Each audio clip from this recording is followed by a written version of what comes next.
현대자동차 노조가 회사를 상대로 낸 통상임금 소송에서 사실상 패소 판결을 받았습니다. 네, 법원은 옛 현대차 서비스 출신 노조원 일부에게 지급되고 있는 이 정기 상여금만 통상임금으로 볼 수 있다고 판단했습니다. 박수윤 기자입니다.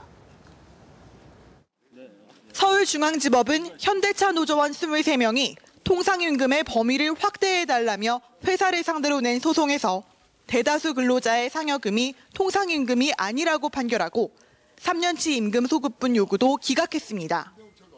옛 현대차 서비스 출신 2명이 받아온 정기 상여금만 통상임금으로 인정하고 나머지 21명에 대해서는 인정하지 않은 겁니다.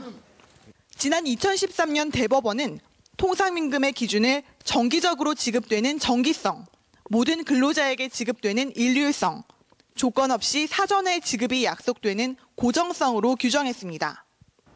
현대차는 상여금 시행세 측에 근로자들에게 2달에 한 번씩 정기 상여금을 주되 15일 미만 근무자는 제외한다는 조건이 있어 고정성이 결여됐다고 주장하고, 노조는 퇴직자에게 상여금을 일한 기간별로 계산해서 준다는 다른 규정에 고정성이 들어있다고 반박해왔습니다.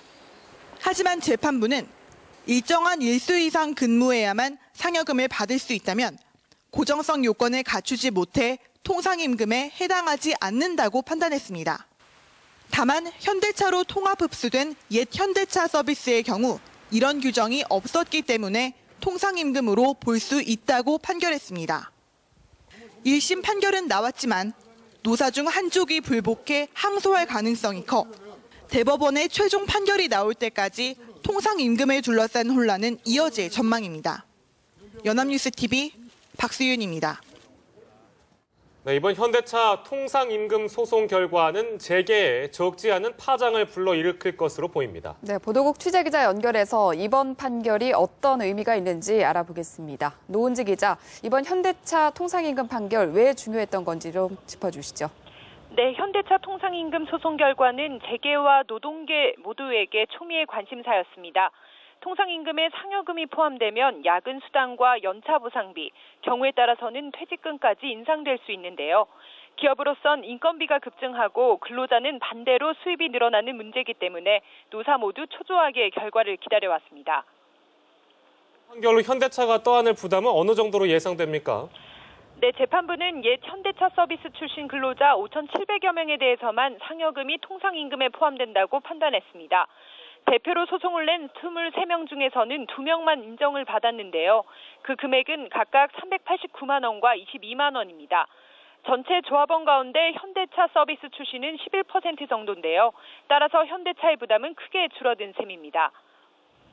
네, 그런데 이 현대차 서비스 출신만 상여금을 통상임금에 포함시킨 이유는 뭔지 궁금한데요.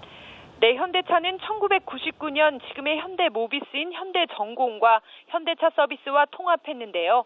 재판부는 현대차 서비스에는 15일 미만 근무자에게 상여금 지급 제외 규정이 없어서 상여금의 고정성이 인정된다고 판단했습니다.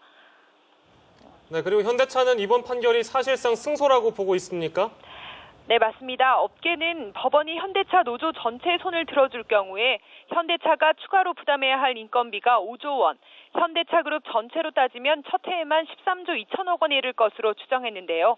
이번 판결로 현대차 부담 예상 비용은 100억 원 안팎으로 크게 줄었습니다. 네, 이번 판결이 다른 기업에 미칠 영향도 클 것으로 보이는데 이 부분도 끝으로 짚어주시죠. 네, 국내 최대의 단일 생산 공장을 가진 현대차는 산업계의 바로미터인데요. 따라서 이번 판결이 통상임금 문제의 새 이정표가 될 가능성이 큽니다. 다른 기업들도 상여금을 통상임금에 포함시켜야 하는 결과가 나올 수 있다는 겁니다. 현대차 노조는 내부 논의를 거쳐 항소 여부를 결정하겠다고 밝혔는데요. 통상임금을 둘러싼 노사 간 대립은 계속 큰 주목을 받을 전망입니다. 지금까지 보도국에서 연합뉴스TV 노은지입니다.